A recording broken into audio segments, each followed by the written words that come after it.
তৃণমূলকে বিদায় জানাতে মাথা মুন্ডন করল ময়ূরেশ্বরের একদল যুবক। 2026 সালের বিধানসভা নির্বাচনের ফল ঘোষণার পর বীরভূমের ময়ূরেশ্বরে দেখা গেল এক অভিনব রাজনৈতিক প্রতিক্রিয়া। তৃণমূল কংগ্রেসের পরাজয়ের খবর সামনে আসতেই একদল বিজেপির সমর্থক মাথা মুন্ডন করে প্রতীকীভাবে বিদায় জানালো তৃণমূল সরকারকে। ঘটনাটি বীরভূমের ময়ূরেশ্বরের গড়গড়িয়া গ্রামের। ময়ূরেশ্বর বিধানসভার 248 নম্বর বুথ এলাকার এই গ্রামে ফল ঘোষণার পর বিজেপি কর্মী সমর্থকদের মধ্যে উচ্ছ্বাস ছড়িয়ে পড়ে। সেই উচ্ছ্বাসের মধ্যেই গ্রামের বেশ কয়েকজন বিজেপি সমর্থক একত্রিত হয়ে মাথা মুন্ডন করেন। স্থানীয় সূত্রে জানা গিয়েছে, সনাতনী হিন্দু রাজনীতি মেনেই নাপিত ডেকে এই মুন্ডনের আয়োজন করা হয়। আত্মীয় স্বজনের মৃত্যুর পর যেমন ক্ষৌর কর্ম বা শেষকৃত্যের অংশ হিসেবে মাথা মুন্ডন করা হয়, ঠিক সেই প্রতীকী রীতি অনুসরণ করেন বিজেপি সমর্থকরা। তাদের দাবি, গত 15 বছর ধরে রাজ্যে যে অপশাসন চলেছে তার অবসান ঘটেছে এই নির্বাচনের ফলাফলে। তাই তৃণমূল সরকারের রাজনৈতিক শেষকৃত্য সম্পন্ন করতেই এই প্রতীকী কর্মসূচি পালন করা হয়েছে।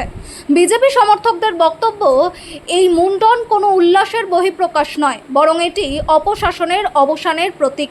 তাদের দাবি, দীর্ঘদিনের দুর্নীতি, সন্ত্রাস ও স্বজন পোষণের বিরুদ্ধে মানুষের রায়ে এই পরিবর্তন এসেছে। সেই কারণেই তারা এই ফলাফলকে নতুন সূচনা এবং পুরনো শাসনের বিদায় হিসেবে চিহ্নিত করতে চেয়েছেন। ঘটনাটি ঘিরে এলাকায় যথেষ্ট চাঞ্চল্য ছড়িয়েছে। স্থানীয়দের একাংশ এই ঘটনাকে রাজনৈতিক উচ্ছ্বাসের অভিনব প্রকাশ বললেও অন্য অংশের মতে এটি রাজনৈতিক প্রতীকের এক তীব্র বার্তা।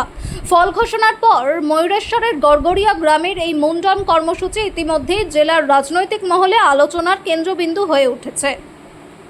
পরিবর্তনের ঝড়, সাধারণ মানুষ যেভাবে গণতান্ত্রিক অধিকার প্রয়োগ করে আমাদের 15 বছর তৃণমূলের যে অপশাসন, দুর্নীতিবাজ, ধর্ষণ, লুঠের সরকারকে বিদায় দিয়েছে, সে কারণেই আমরা সেই সরকারকে চিরতরে বিদায় দিলাম, শেষ কৃত্য সম্পন্ন করলাম, বিদায় জানালাম। এবার 15 বছর তৃণমূলকে মানুষ দিয়েছে, 5টা বছর রামকে দিল। রাম রাজ্য সুপ্রতিষ্ঠিত হবে, পরিবর্তন হবে, চাকরি হবে, শিল্প হবে, সব কিছুই হবে। কি কি করলে তোমরা আজ এখানে? আজকে আমরা এখানে, আমাদের দাদারা ছিল, দাদারা শেষ কৃত্য সম্পন্ন করার জন্য যেরকম মাথা ন্যাড়া করতে হয়, মাথা ন্যাড়া থেকে শ্রাদ্ধ যেরকম দিতে হয়, যেভাবে ঠিক শ্রাদ্ধ দিল, কলা পাতা দিয়ে, ফুল দিয়ে, জল দিয়ে, যা যা করতে হয় শেষ কৃত্য সম্পন্নতে একটা মানুষের শ্রাদ্ধতে, তাই করলো। কার শ্রাদ্ধ দিলে? মমতা ব্যানার্জি। কেন এরকম উদ্যোগ কেন? মমতা ব্যানার্জি একটা যে 15 বছর ধরে সরকার চালাচ্ছিল, সাধারণ মানুষের মনের মধ্যে তিনি একটা ভয় সৃষ্টি করেছিলেন। মানে লুঠের সরকার যাকে বলে, মানে বিশাল একটা অরাজকতার হাত থেকে, মমতা ব্যানার্জির হাত থেকে, তৃণমূলের হাত থেকে বললে ভুল হবে, মমতা ব্যানার্জির হাত থেকে পশ্চিমবাংলা মুক্তি পেল। আজ কতটা আনন্দিত তোমরা? আজকে আমরা বিপুল আনন্দিত। আমাদের আনন্দ উচ্ছ্বাস আপনি দেখতে পাচ্ছেন, চারিদিকে জয়ের আনন্দ ছড়িয়ে পড়ছে, পরিবর্তন এসছে, আমাদের অনেক দিনের স্বপ্ন সফল হয়েছে। আজ গ্রামে আর কি হলো?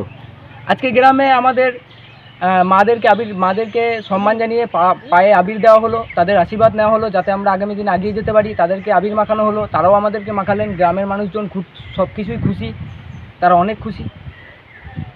কেমন কি কাজ হবে বলে মনে হচ্ছে রাজ্য জুড়ে? এবার রাজ্য জুড়ে আজকে যে রেজাল্ট, এই রেজাল্টই বলে দিচ্ছে আগামী দিনে কি কাজ হবে। মোদিজির যে হাত মানুষ শক্ত করেছে, নরেন্দ্র মোদিজিও বাকি। এটা নিয়ে আমাদের 24টা রাজ্যে ক্ষমতায় এলো। এটা নিয়ে আমাদের এই 24টা রাজ্যে পশ্চিমবাংলায় যে সোনার বাংলা ছিল, সেই সোনার বাংলা নরেন্দ্র মোদী আবার আমাদেরকে ফিরিয়ে দেবে। কি নাম ও পরিচয় তোমার? আমার নাম অভ্রজিৎ মণ্ডল, ময়ূরেশ্বর 4 নম্বর মণ্ডল, আইটি ইনচার্জ। এই বুথটার কত নম্বর? 248 নম্বর বুথ, গড়গড়া ও পোড়াকপুর সংসদ, ময়ূরেশ্বর বিধানসভা।